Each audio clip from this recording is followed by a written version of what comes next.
Be able to instantly master any hobby, but forget it after a year, or slowly improve at anything, but you get to keep it forever. So like really slow improvement at one thing and you never forget it, or like you become the master instantly, but after a year you can't do it anymore. Oh, after a year you can't do it anymore, or if after a year you stop doing it, you've forgotten. Yeah. Which one? Well, I guess it's like after a year you have forgotten about it. Like you've lost all your mastery or So whatever. you I only don't know. get to enjoy that hobby for a year, or can you? I still don't Yeah, understand that's the the idea. premise. You only get to enjoy that hobby for a year, but you're great at it for a year. And then you can't remaster it later on. It's like it's gone, right? Like It's gone.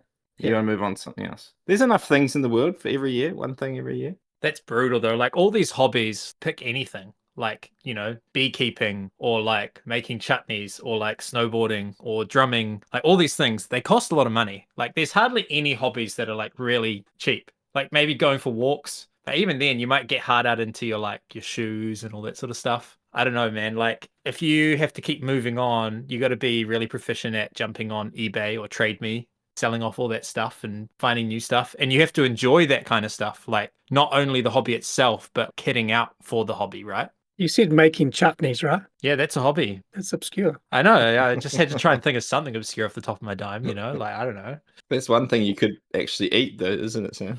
Yeah, this is fair. I guess the premise behind the slow improvement one, it has to be like slower than average improvement. Yeah. Like there is improvement, but slower than the normal person. So it's like mildly infuriating that like you're not getting good at the rate that you probably should, right? And your friends get better quicker. Yeah, it's otherwise it's just normal life. Like that is just how things work. If you do stuff for a while, you're going to get better if you've got a mindset to improve up to a ceiling, I suppose. Like coming from a musical background where I didn't really ever master it, I just slowly got better. Kind of feel like I've experienced this in my life already. It takes that long to get good or even get decent. Like you kind of get bored of the hobby after all anyway. So I don't know. I think instant greatness would be pretty good. You just find new hobbies every year, right? So you design Wingspan and then you move on, right? Is that what you're saying? Yeah. Then you write an award-winning novel, and then you move on. You make a award-winning film. You move on. You did say hobby though, not like profession. Yeah, I guess so. But that can be a hobby. An award-winning indie short film. If you're good enough at something, you can make money out of it. Like pretty much anything, especially making chutney. That's where the real money is. Making jams and chutneys. To be honest, it'd be interesting to look at the world market share of jams and chutneys versus board games. Actually, don't. That'd be depressing, I reckon. Like, actually, we're in the wrong profession, boys. Trying to pivot. So, Garphill News next year, we're becoming a chutney making company. I got to go with the slow improvement. Like, look, I like the idea of improving really fast and getting mastery really quickly. Like, that would be cool. I think deep down, maybe it's just me, maybe it's everyone, that there was always this desire to be a prodigy of something. And then you get to the age that I'm at and you see people like playing football and they talk about these players that are old and they're my age. And I'm like, oh, dang, like that's rough. It gets worse too. So I've missed the bus on that one, missed the boat, whatever you say. So, but the slow improvement, look, like slow improvement means that you get to enjoy the hobby for longer. But also the underrated thing is the people that do the hobby with you, right? Like any hobby you do, there's going to be a community of people somewhere that do this thing or talk about this thing, or, you gather around to taste each other's chutneys. Like that camaraderie that comes from that. I've noticed this with the bridge club that I'm involved with. Like you just make friends doing the things that you love. And so keeping at it is a good way to keep friends. So I think I'm going to go with the slow improvement. As cool as that Prodigy one is, like being a master in a year is insane. And it would be really fun to trial it for 5 years. Just write these amazing like music albums and then write books and then, keep pivoting to all this awesome stuff, live a crazy life. But I think eventually you just get tired of not being able to just like settle down into the things that you love. I don't know. They say variety is the spice of life, though, don't they? So I don't know if I want to be doing the same thing at a real average level over and over and over again. And then by the time I get to 80, I'm like, I feel like I'm pretty good at this now. I'm in my prime, baby. But he never said you can't do multiple things. Like it's just all the things you're doing is just slowly, gradually getting better. You have limited time in your life. Like you still only got 40, 40. What did I say? 40. 24 hours in a day. It's a great question. It's a great one. I think I would go for the instant mastery one because I feel like as a person, I actually quite like variety. I like changing, doing new things.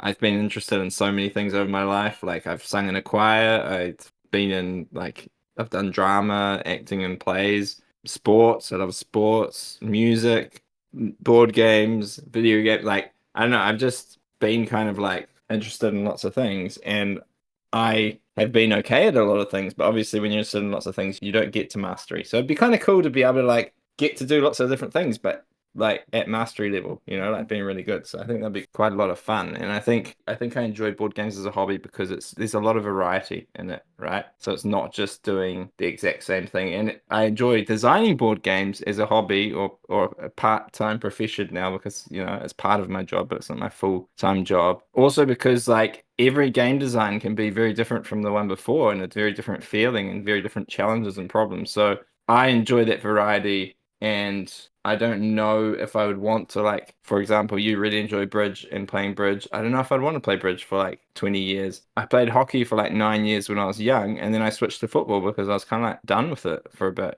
So yeah, I think I'd go with that one. It's interesting because there's kind of like two angles with this question. It's like, firstly, how much variety do you enjoy? Now, the slow and steady improvement, I think you could actually have variety by doing multiple things, but like the other one is implicitly kind of there's more variety because you can't continue doing this thing. You must have to pick something else up to fill that space that the other thing has left. So there's the variety angle to the question, like how much is that valuable to you? And then there's also the how much do you value being good at the things you do as well? Like how much of your enjoyment of a hobby comes from your mastery of it, comes from being actually good at that craft? What do you guys think? And which do you weight more highly? Is it both? Yeah, I wonder if you're the master straight away, that means kind of what you touched on before, Sam, about relationships and stuff, or that just like putting an end to that. Because imagine you're like, oh, there's Sam again. This year he's the master of Taekwondo, and everyone knows they can't beat him. And then the year later, it's like, all right, Sam has now become the chutney master, and then all the chutney fans are like, well, there's no point making chutney more because the master has arrived for a year. It's lonely at the top, baby. Yeah, they don't want to compete for a whole year. So like you jumping into a new hobby is just gonna like destroy people's hopes of their own hobbies. So it's a tough one. I think I'm more like living in the other one already. Like I've been doing board games for what is it, like 17, 18 years now. So it's like it has been a long, drawn out hobby that has taken me time to like get better and better at making games and stuff. So kind of already in that space. Yeah. So I think my choice would be just to try the other one, see how it feels. But I think it would be like exciting, but then also probably less rewarding, right? Like Yeah. in the long run. Because one of them really is just like reality. Like Yeah. I've been playing Age of Empires for ages, like decades. And I'm still not very good at the game. Like I still just get absolutely slapped. And like I've improved. Like I'm way better than I was when I started. But the skill ceiling is so insanely high for that game that I really am just average. But my enjoyment doesn't come too much from my skill level. But skill level matters in that I need to be facing people around my level for the games to be interesting. I guess that's where it matters. I don't need to feel like really good to enjoy the game. That's a small part of the enjoyment. But for me, it's like more what the game does and like playing with friends. And there's other sort of things, the thematic stuff that is more enjoyable than the feeling of me being a powerful player, perhaps. We often talk in this podcast about like what makes a game fun. And one of the points that we often have is like mastery, like wanting to come back to it to get good at it, right?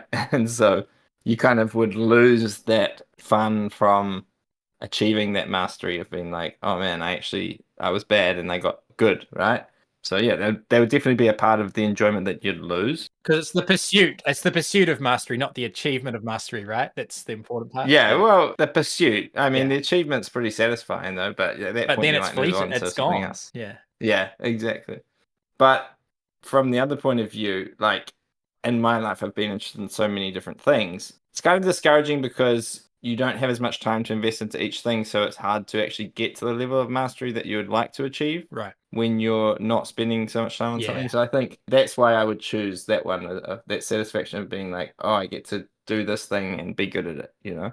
Yeah. And you would certainly choose it for your kids as well, right? Like playing recorder and stuff like that. Just not going to take long for them to actually get good.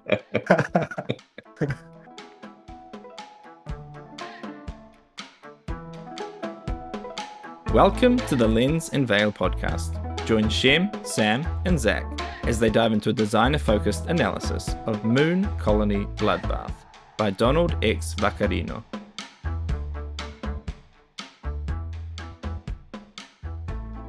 Today we are talking about Moon Colony Bloodbath. This is a simultaneous play game. It's a competitive game where the main feature is there's this shared deck that we are building together. It's going to start the game with not many cards. 4 of these cards are action cards. What we're going to do is we are just going to run through the deck, just drawing one card at a time, and everyone resolves what is on that card.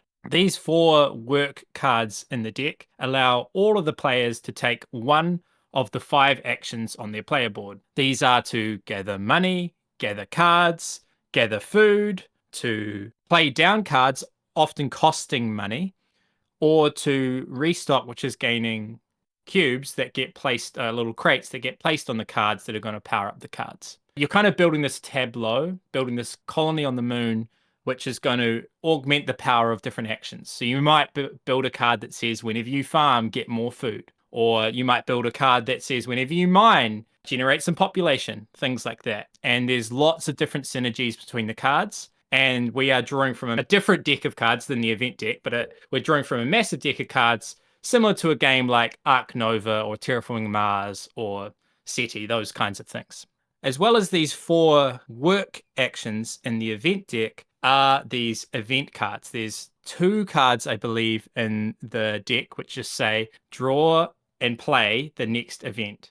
And most of these events are going to say you lose a certain amount of population. So we start the game with 30 population. All the cards that we build are also going to have population. So we get to basically generate population when we build them. Though we don't actually grab the pieces, they kind of count as our population. And our population is essentially our health. So what's happening is these bad events are getting added to the deck. And then once we run out of those cards, we shuffle the whole deck and then we go again. But each time, all the events we've added are going to stay in there and we're going to keep adding 2 more events.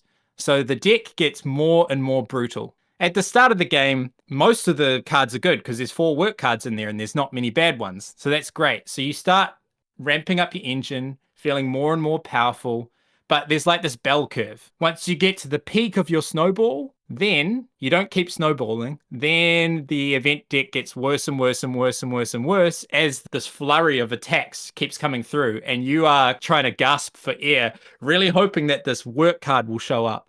Once the first person has run out of population, so they've lost all their buildings, they lost all their population, the game is over. Now, this is inevitable. Someone is going to die at some point just with the way that this event deck scales up. And so you are trying to build up this most insane combo while you're strong, generate more and more population, and then try to weather the storm. That's basically the feeling of the game. It's a shared suffering game. So even though it's a competitive game, I'm not hurting you. You're not really hurting me. There are a few little layers of interaction that we'll talk about a little bit later on. But for the most part, it's like we're playing a tower defense game at the same time and just trying to build up better than the other players. And so once someone has died, then the person with the most population left will be the winner. So there's lots of other things that we'll get to unpack, but the core flow is actually really, really simple. So guys, is this game about moon colonies or is it really a bloodbath? It's definitely a bloodbath. It's got a really cool kind of aesthetic to the game too. It's very kind of sci-fi retro. So even though that name sounds very kind of brutal, it's kind of got a comical twist to it in a way where like it doesn't feel too dark and scary, but it's thematically is a pretty dire theme. But the artwork does help kind of portray this funny with all robots and things running around, funny kind of twist on it. So It looks kind of like a 60s American perfect family in the 60s kind of thing, right? yeah, even the fonts they've chosen and stuff definitely play up there. And even just some of the colors are like those gross colors that you only see in spreadsheets when, back in the 90s. That's the kind of the feeling you get from the color choices, but it all works pretty well. Yeah, so let's talk about some of the core mechanisms in this game. So kind of the things that I thought through were that there's this shared deck building element. Well, there's 2 decks of cards. One deck of cards is like all of your fun actions and the tableau that you're building and stuff. But the event deck, which has got the work actions, the events, but eventually some robots and some other things come in, I didn't mention in explaining the game, but there are cards that you will play which say add this extra event to the deck, or it might say add a robot to the deck. The robots are bad. They're also going to attack people's population, but it's like they'll give you a punch in the face and then they'll give you a high five. It's like, lose 7 population, but you could gain 1 or 2 coins, something like that. So there's a little bit of a bounce back after the robots, but it's mostly just really bad. But there's other technologies that you can create that you can put into your tableau. I think one of them is like nuclear energy, where when you make that, it's really strong, it's powerful for you, but it's going to add this negative event into the deck, which is going to keep cycling through for all players the whole game. And there are also these things called perks, I believe, which have your player face, your player illustration on them, and you get to put them into the deck, and every time they cycle around you just get a boon and no one else gets anything from that, so that can feel pretty cool. What do you guys think of the shared deck building in a competitive game? I do wonder if the design of this game was influenced or inspired out of playing like roll and writes, flip and fills, because it kind of has that feeling where you flip a card and everyone responds to what's on the card, which is kind of a trope of flip and fills now. Like for example, cartographers. So you flip a card, everyone then draws that pattern on their sheet, and then everyone flip next card, everyone kind of responds to that. So I wonder if this game was born out of the idea of, can you take that mechanism and turn it into more of a gamey game rather than drawing patterns on a sheet or filling in boxes or something. What I love about this though is how, because it's like a flip and fill, it's in a way very solo, right? Like the deck comes out and you then respond on your own little play area, and then everyone heads up and flip a card and then back down and do your thing.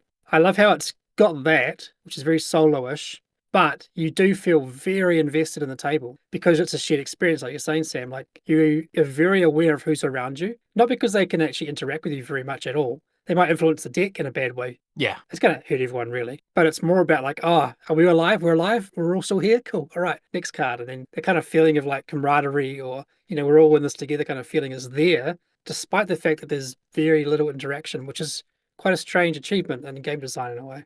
Yeah, and it also allows for this game to be super fast. Like you can play it in 30 minutes and you feel like you had a full experience similar to Terraforming Mars in a way, because you did have that arc of like building an engine and then running the engine, and then you get into the survival mode where you're just like having to get rid of cards that you don't want anymore.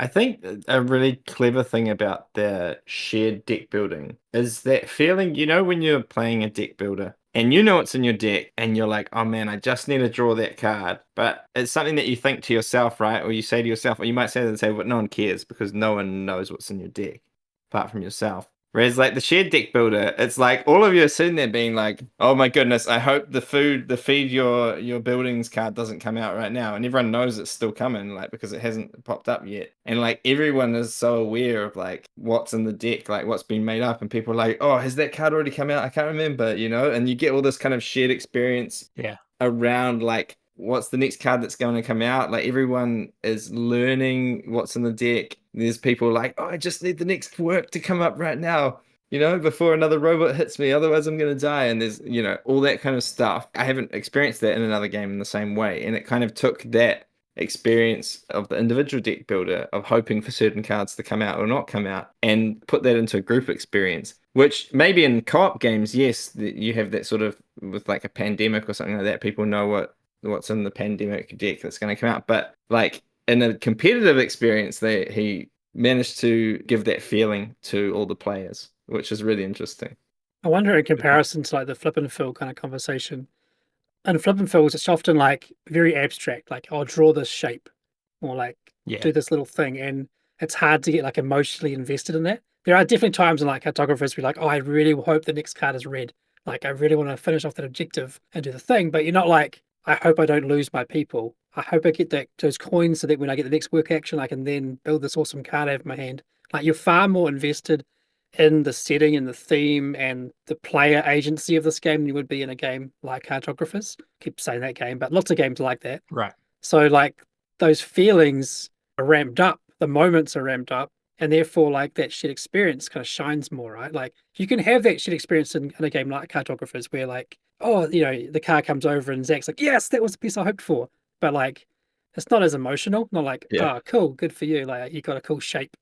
Whereas this game's like, oh, you lost a building and that was like really important to you because it was your part of your engine and like you feel it more, right? And then, I can relate to what you're expressing across the table. I don't have to know what your combo was, but I know the feelings that you're having. Like I know what it Yeah. feels like to lose a building in this game, so I can relate just at your across the table. So Yeah. yeah, that helps a lot in this game. Like suffering and misery are terrible things, right? We don't like those things. Those aren't cool. But what is interesting is shared suffering and shared misery. And that this game manages to bring that across, right? Like, I guess the closest parallel, and there are a lot of parallels with co-op games where like we collectively are getting beat down by the game. And that's exactly what's happening here. We're all getting beat down by the game, but the difference is only one of us gets to win. And one of us will win. And we're kind of waiting for this one person to get squashed. I remember in one of the games, I think it was saying to Zach, "Come on, you beetle, just get squashed." I knew that you were going to be the one that was going to lose at that point, and I was just like, I was at the peak of my powers, and I was just roll over and die, buddy. Yeah, I think that's so interesting because it's something I noticed in the two plays is that like basically, and we'll talk about it, there's all these cards that allow you to kind of create an engine. So everyone is generally doing slightly different stuff to try and stay alive as long as possible. But these kind of cards and these engines kind of have a use by date. And it's kind of like they're built to be strong until a certain point, and then at a certain point they're not going to function anymore, basically. And you're kind of hoping that, you know, while you're at your highest point is the point where someone else like just gets wrecked, right? Because that's how you're going to win the game, is if you can be at the best point in your engine or someone else gets eliminated, and then you're going to win. So it's really interesting, that kind of feeling of like, come on, someone, die right now, because if you die now, then I'm going to be screwed in like, you know, the next next one through the deck. So Game also does a great job of handling greed in the game as well. Like, you know, a lot of our games will have this in like architects and stuff, has this greed element to it where you think, oh, if I can just get a bit lucky on the next card draw, then maybe I could do a greedy move now and get better rewards later. A lot of it comes down to the resources in the game. So there's three main resources that you are gathering. There's the money, which is for buying cards. There's the apples or the food, which you need to pay for your buildings every time that card comes up. There's always going to be an event added in the first round that's going to say, pay an apple per building that you have. And everyone knows it's coming at some point. There are like one card, there's two copies of it. They can kind of get around this a bit. But most times you have to pay a food per building. And then there's the crates, which can power off other abilities. But you're often baited by these little, I think what they're called. They're like more positive kind of event cards that come to the game. Like they're called twists, I think. So these little twists get added and they're kind of bait. They're like, oh, if you give up 2 apples now, you can get 4 money. And like, well, that's tempting. But if I give my food now, then maybe that card comes out next and I get screwed because I couldn't save my buildings. So the game keeps giving these little moments where you can be greedy, which I love because the amount of times that it goes wrong is hilarious, but also the times it goes well is really rewarding and exciting. So it's quite fun to have these little like moments of, oh, just let's sacrifice this now and hopefully it works out for me. Yeah. And when it doesn't, you're like, I deserve what I got. That's fair. Yeah. Because every min-max matters, right? Like, you know that if you lose 2 population now, like in 2 cards time, that means that you are going to lose a building that you would have been able to trigger in 3 cards time. And not having that is like going to have adverse effects, right? So there's like every inefficiency, every greedy play that gets punished is actually going to come back and bite you in the bum for sure. But you can't know the order of the deck. So part of it's just like kind of playing the probabilities. Like there's 4 work cards in that deck. You know exactly how many are left and how many cards are left in the deck. And so you're kind of there like taking all of these educated guesses as to like, is this worth the risk or not? You know, doing the sequencing in perfect order for maximum efficiency or safe order for max safety. 2 very different things. There's even a slight kind of memory element to it, where like you constantly forget that certain events are in play. Yeah. Like, oh, I forgot that was a thing. But like you could write them down. You could play real competitively and try and optimize, but I don't think that's really the spirit of the game. The idea is that in round 1, you go, oh, that's right, I'll remember those next time. And then you forget them, and then 2 more get added, and you forget them again. And like you just constantly get hit by things that you should know about. Like you should know these things, but you forget them. And I think it's kind of what the game is trying to make happen. Yeah. Or you're like, oh, I thought that card already came out. Yeah, like you're kicking yourself constantly. Oh, why did I not think about that? I could have done that. And like, as you know, your people are dying off in this bloodbath. So yeah, I think it's really interesting how no matter how good your engine is, the game is going to beat you down eventually. The ender is inevitable. It's like, it doesn't matter how OP. So there are like these OP combos, right? I think it's really interesting because like people talk about OP combos in games, and it's like, oh, that's OP, and maybe it should have been balanced better. But this game is full of OP combos, but none of them are actually like they're all going to lose eventually. And I think that's like quite clever, allowing there to be those crazy combinations, those crazy card combos that you can create, because the game is eventually going to destroy it anyway. Yeah, I think I had one where it was like cards that cost 6 or more cost 3 less. I had another card that said like everything costs 1 or 2 less. And then one that was like every time that you buy a card, for every 2 crates on this, get a population. And I just abused that thing like crazy. It was like just playing down these big cards for real cheap, getting tons of pop. And it worked. But then I think I saw those cards in the future play and I couldn't pull it off. Like the timing wasn't right. What it is, you've got to really respond to the cards in hand very quickly in the game and like find that combo quickly. Yeah. Otherwise you start to sink pretty quick, eh? Yeah, and that's maybe the next thing we should pivot to in conversation when talking about the core mechanisms. So we've talked about the shared deck building and sort of the shared feeling. I guess it's not really mechanism, but the feeling of the shared suffering, shared misery. But the other main thing is like this simple action selection with the tons of cards and synergies, really the tableau building element to the game. And one thing I'm really impressed with is how viable so many of the different strategies are. Like I've managed to build a strategy. I've played the game quite a few times now. I managed to build a strategy based on each of the 5 main actions, I think. Like restocking, farming, mining, and all of them have interesting cards. But the cool thing is they don't all do the same things. Like the easiest thing to do design wise would just be, oh yeah, have a mine card that gives you food and have a restock card that gives you food and have a playing cards card that gives you food. But they don't all do that. There's these intricacies and different identities to each of the different strats, which I find quite compelling because pursuing them actually does feel different from the other strategies. What are you guys' thoughts on the simple action selection and the tableau building element to the game? Yeah, it's great. And there's a lot to come back to, which is, as we know on this podcast, it's something that a lot of us really enjoy in games. But it's also that it's hard to actually understand after you have a few plays, like what are the potentials? I mean, unless you sit down and look through every single card, it's going to be a mystery a lot of the time. Like there's a lot of cards they're not obvious to what strategy they're for, right? Like they'll say something like, get this discount, but then immediately this thing gets added to the deck, or this is an effect you get when it dies. Like when this building dies, you get this thing. And knowing why is that good? Like when is it good to have that card? And should I buy it early? Should I buy it late? And all that kind of things going on. There's a lot of variance in when you buy cards, not just how they combo together. So it's a hard thing to master. A lot of it is reactionary. Like I've got these cards in my hand.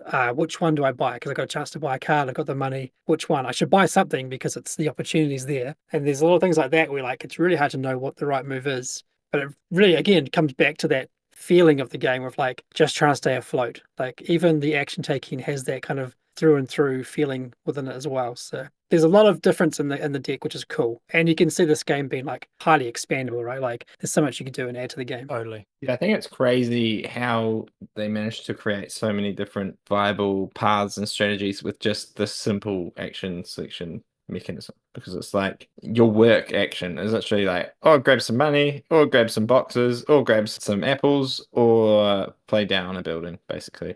It's like that's it. That's the game. Yeah, exactly. It shouldn't be this good, Yeah. But because of all the the crazy things that the cards allow you to do, it's suddenly, wow, apples actually become really interesting.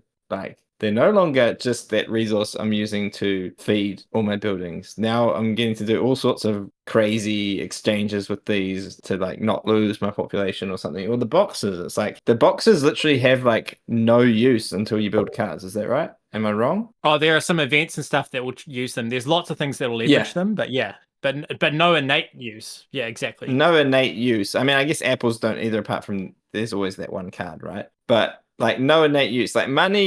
Money build cards is the only starting thing that it's there's innate uses for money, because you get money, you build cards with money. Those are the only 2 actions really that, without what's in the deck and what's coming out, that actually function just in the action selection system. So I think it's really interesting how they've made this so interesting with the cards, with the shared deck, and with the buildings deck, to really make this simple action selection system really shine, actually.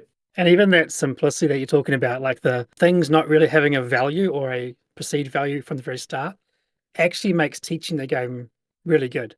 Because I actually can recall that first game I sat down And I was like, I don't know what apples are for at all. I don't know what they're for. I start with, what's it, 4 of them or something.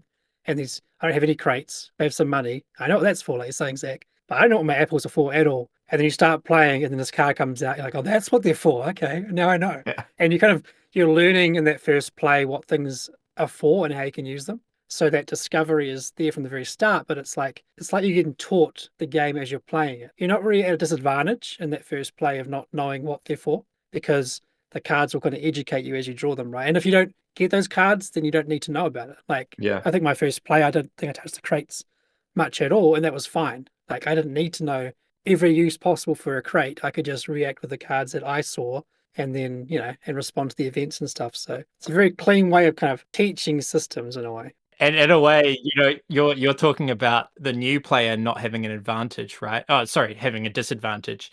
But in a way, like the experienced player, they've got a disadvantage because they've got baggage. Like I saw Bobby, like after having played the game several times, he would just rush his perk into the main deck, which gives him 2 population. And you start the game with 30 population. You start the game with 4 coins, 4 food, and I think 4 cards.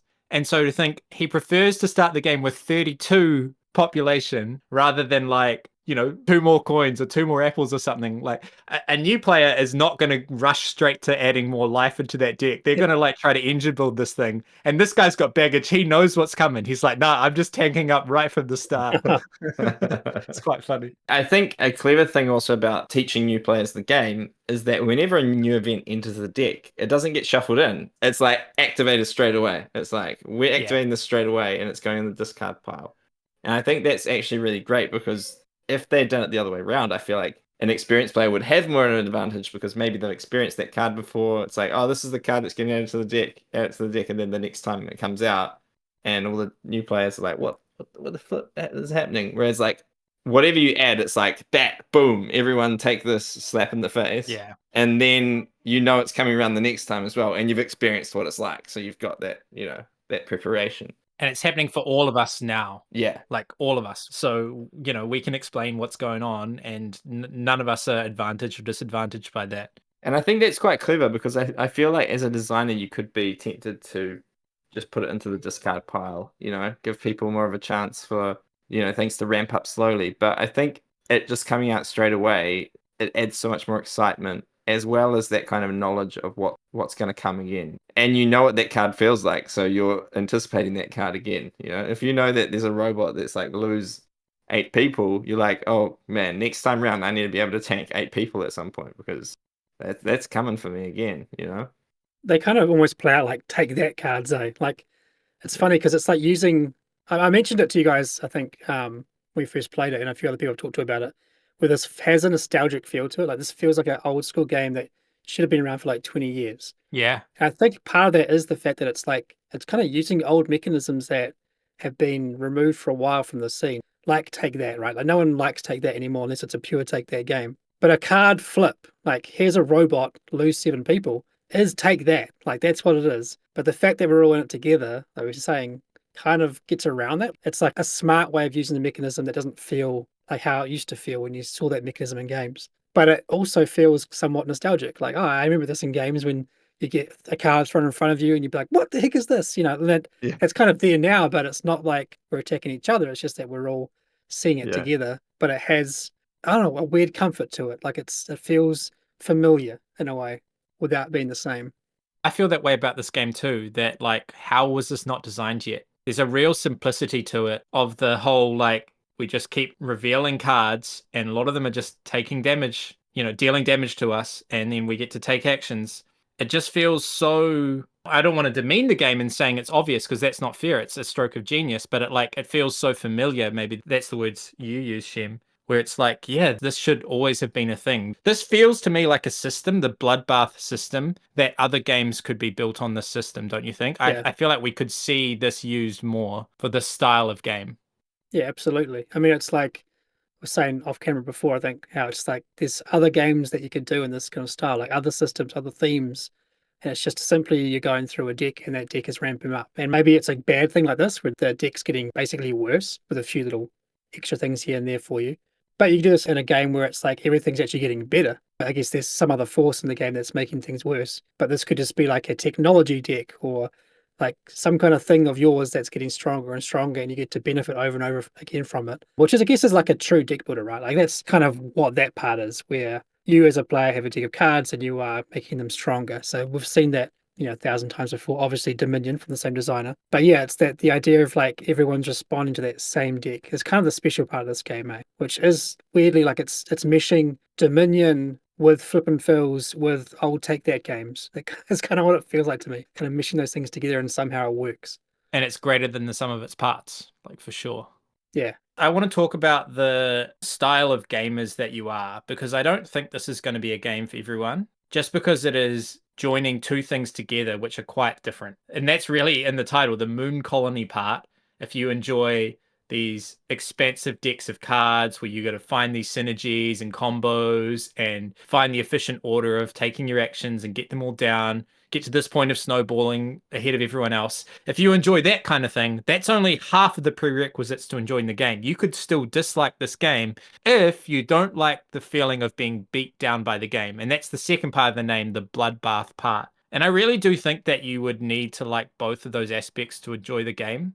Now, I think the bloodbath part, we said there's mitigating factors because it is a shared misery thing. It's not just a solo, I'm getting beat down and you guys are all laughing at me thing. But I think there are still gamers that don't like that feeling of losing stuff that they've built up. For me, I love it. I love co-op games. I know this isn't a co-op game, but I love co-op games where I lose. For me, like losing on the first play is a really good sign. What style of gamers are you? Do you guys enjoy that feeling of actually getting beat down, of finding the game really challenging and the decision around what card you have to lose? Or do you find that just too stressful? I definitely enjoy it, but I don't know how much I would enjoy it if it was just me getting beaten down and the other people not. So like, I do wonder if this just has a greater appeal than one would think because of that shared misery, because the shared misery just kind of makes it funny. Like everyone is kind of losing buildings. Everyone's losing parts of their engine, Everyone's losing something vital to the engine that they've built up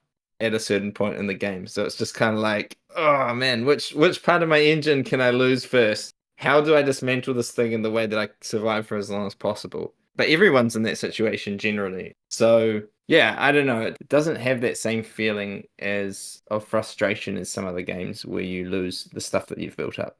Obviously, there'll be people that don't like it. No game's for everyone. But I do feel like it's going to have wider appeal than it maybe feels like it should have. Yeah, I agree. I think you have to be a pretty tightly wound person to get upset at this game. Like to get angry at card reveals, like, oh, I didn't know that was the thing coming up, get all angry at it. I don't see many people getting that from this game. If someone does get that from this game, then this game is definitely not for them. Like, don't play it. Yeah. I think a lot of people that might find that stuff frustrating in, say, like a Euro game where you can destroy someone's buildings, like, I built this card and you can attack it, that kind of feeling. A lot of people won't like that, but this game is not that, like, because the players aren't attacking you. So I don't know. I think that's going to be a very small crowd that won't like it. I will say, like I said at the start, that they've done a great job of like the theming and the presentation of the game, and it is really well done in that retro style.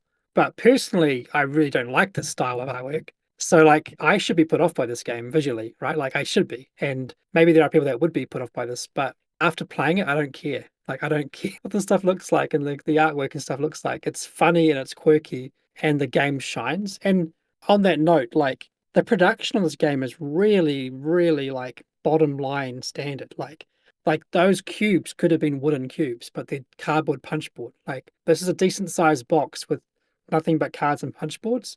Like it's the bare minimum for a game.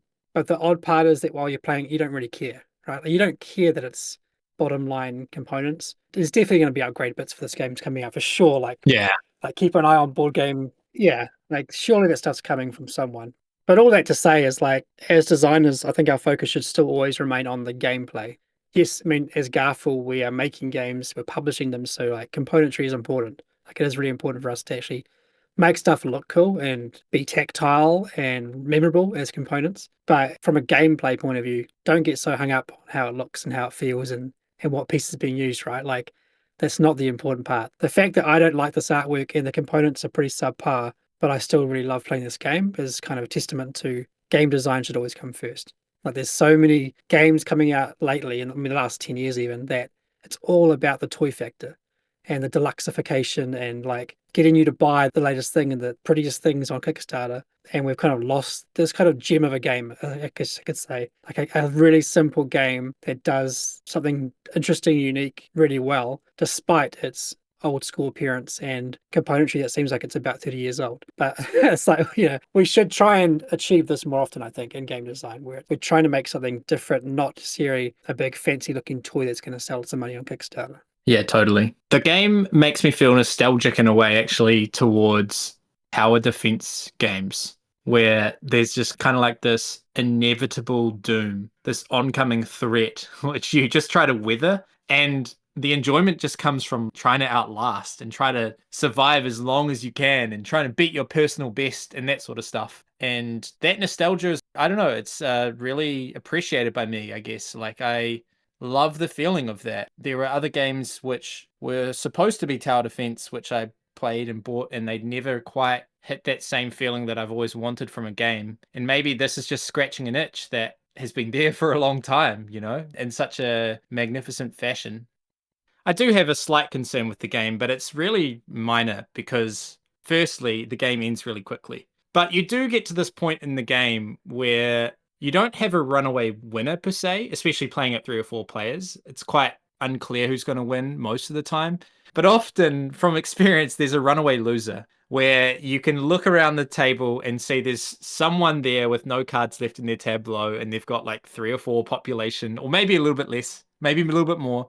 But you just know that they are going to be the one that's going to die, and you're just kind of waiting for them to die. And I think those players, like, they just don't have a chance of winning. Now, I don't know if this is a problem, like, because the game is going to end pretty soon, but it is a thing that I've noticed nearly in all of my plays, that there is kind of like this one person that, for whatever reason, they didn't manage to get rolling and they built the worst engine, and now they are going to be the one that ends the game because of that. What do you guys think about this runaway loser, so to speak?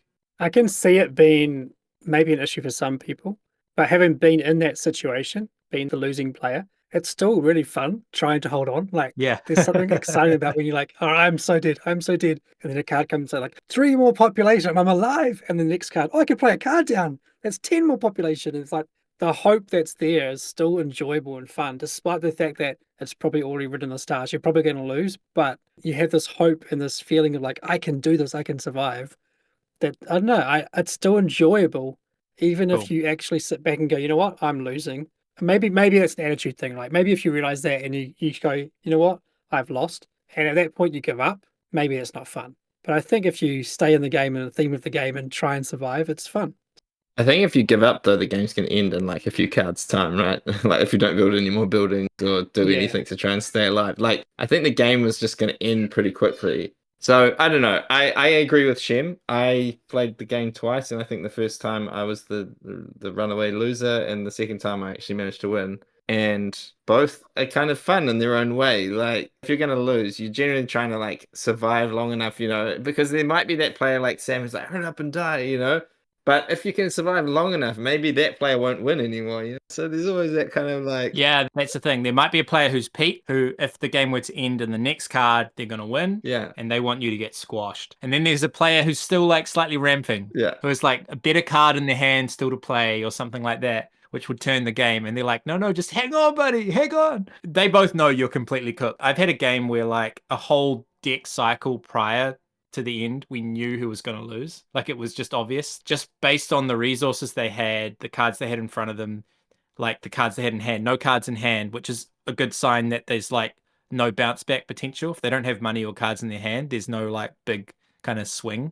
And we're just like, okay, we're on the timer now. But everyone else was like feeling quite strong. But then you're trying to like maximize how much population you gain in the amount of time that you think that they're going to survive. Like, it becomes like a skill kind of issue at that point as well, right? Like getting that timing right. Yeah, totally. And sometimes maximizing population is not helping your engine build. So if you just do that and then they don't die, then you're just going to start losing population, and you've no longer got the engine building to keep you growing. I think almost on the other end of the spectrum, like the player who absolutely dominates and it's obvious they're going to win, actually isn't as satisfying to be that player. I think it's almost more satisfying to be the player who is coming second to last.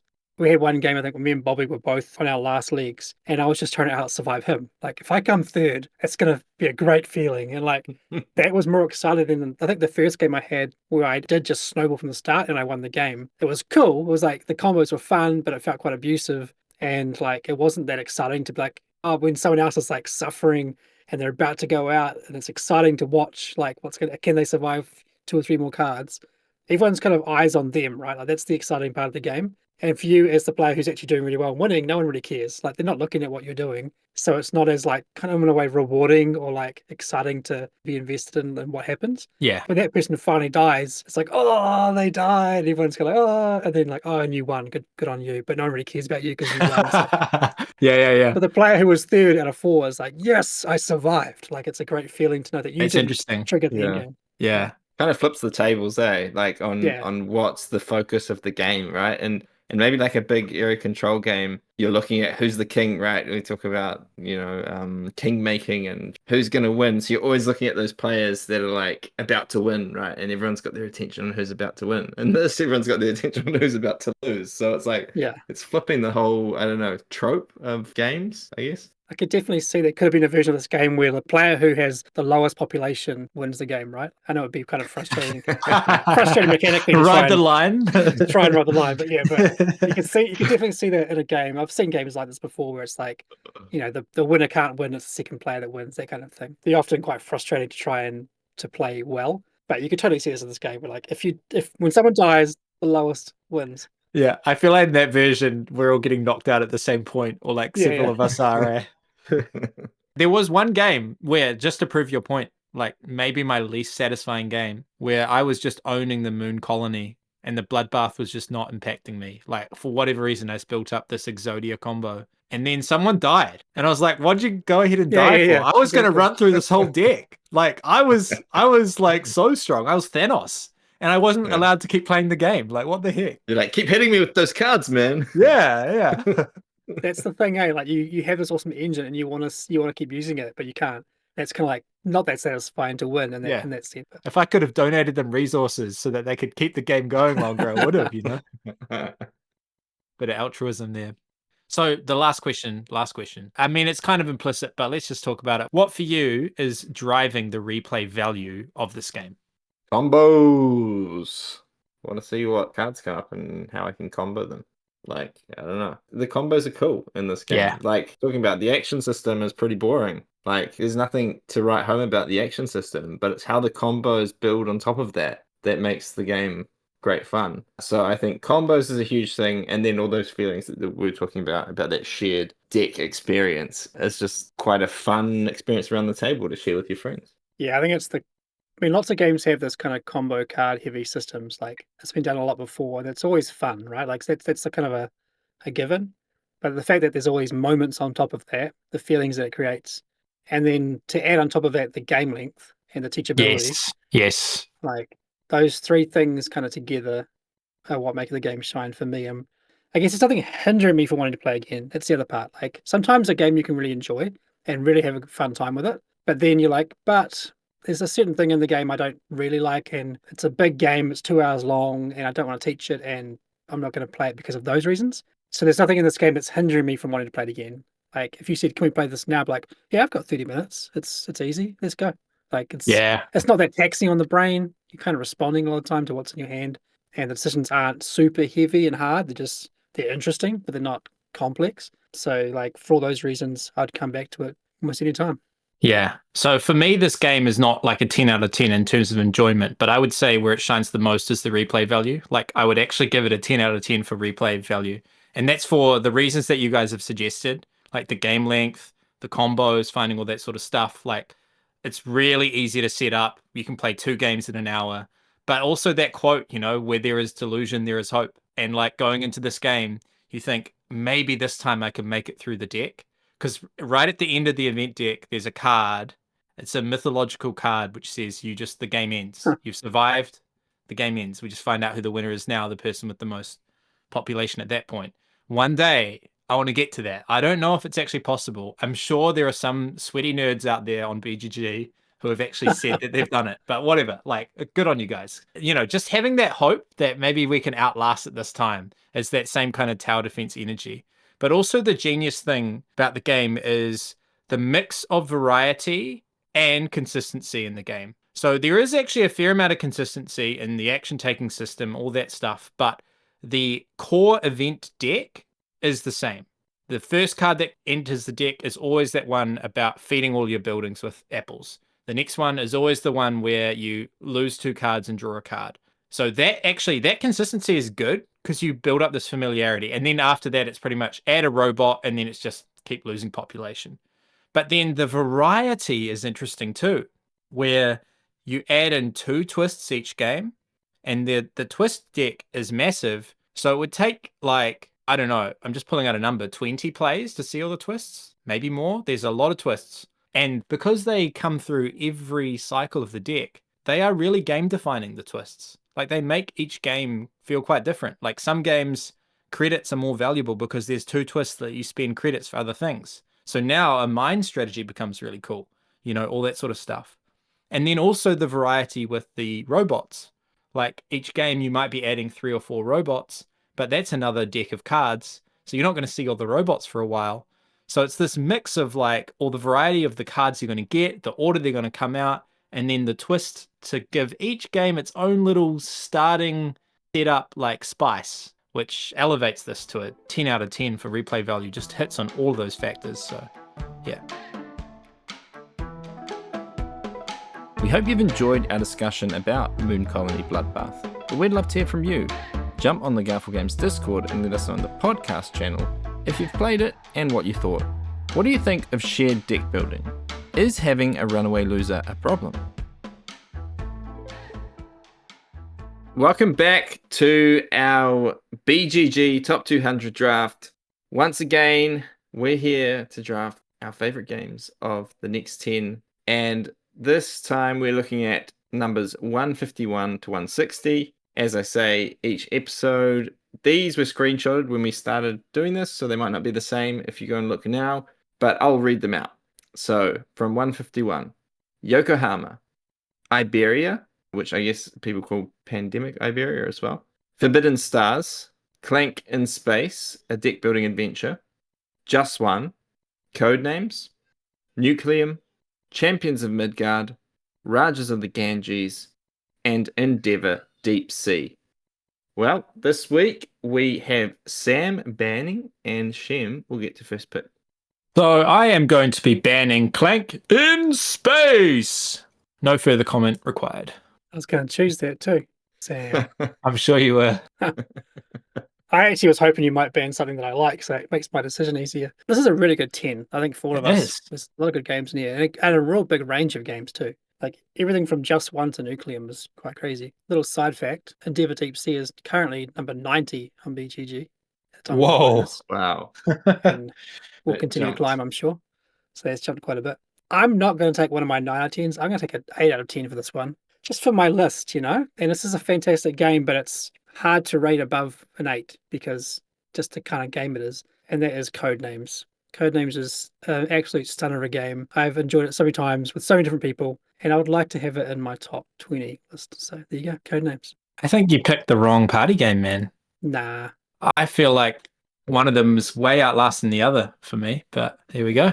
I'm done with Just One. I mean, Just One, like, is great. It's good, but I've played it so many times, and it's always exactly the same game every time. Ah, Whereas Codenames, I don't know, it's just the wordplay and like the connections is always a good fun puzzle. it is genius. It's genius. Yeah. But yeah. I've played it probably like, I don't know, hundreds of times on the app over the years as well. Not anymore, but and it's a game I can play with my kids very easily. We play the Disney Pictures one, whereas I probably wouldn't play Just One with my kids still.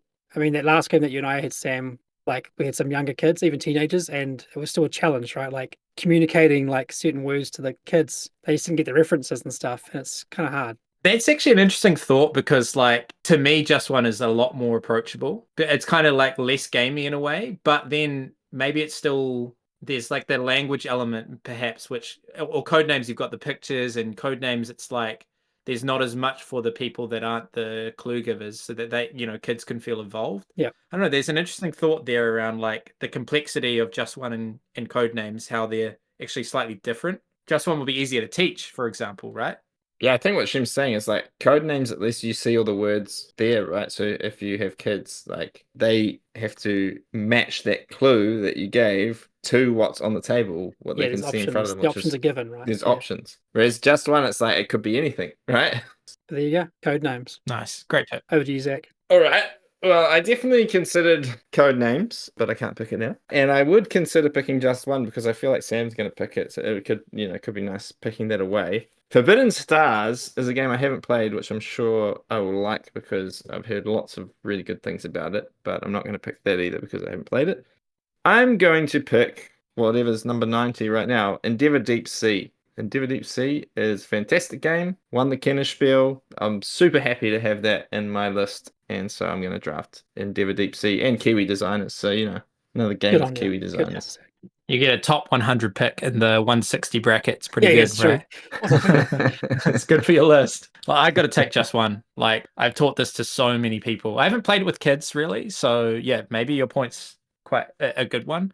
But I've had really good time, like, with family, just teaching so many non-gamers. And also, it seems to be a really good, like, post-convention game. Like, when everyone's really tired and has no energy to learn a new game or play anything that's even mildly involved. We just sit down, play Just One, have some snacks, drinks, whatever, and you can just keep going. Also, this is going to sound crazy, but I actually think the game is insanely hard if you play the rules as written to get 13 out of 13.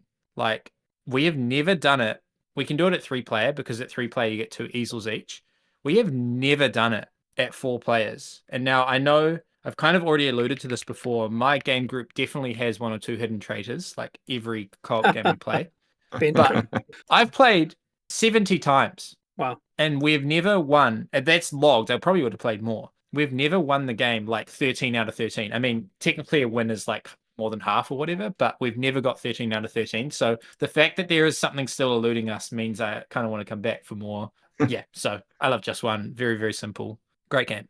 There's this weird thing of the game where like people try and be fancy, right? They try and be clever and give this obscure clue that if you get it, they'll feel real smart that you got it, which does kind of in a way make you a traitor. Like trying to be clever makes you a traitor. Yeah, yeah. And we do have, look, I'm definitely guilty of fancy play syndrome from time to time, right? And sometimes a little bit of like smoke and mirrors, just trying to put them off course a little bit. Maybe I'm sounding like the traitor now.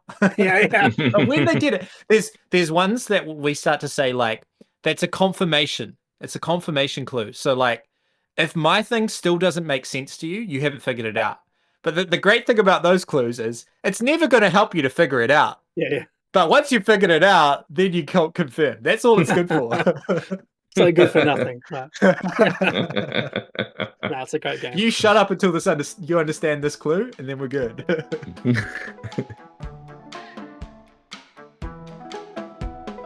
Thanks for listening to the Lens and Veil podcast. This podcast is brought to you by Garphill Games. You can follow Garphill Games on Facebook, Instagram, TikTok, Blue Sky, X, and YouTube by subscribing to our newsletter at garphill.com or by joining the Garphill Discord server.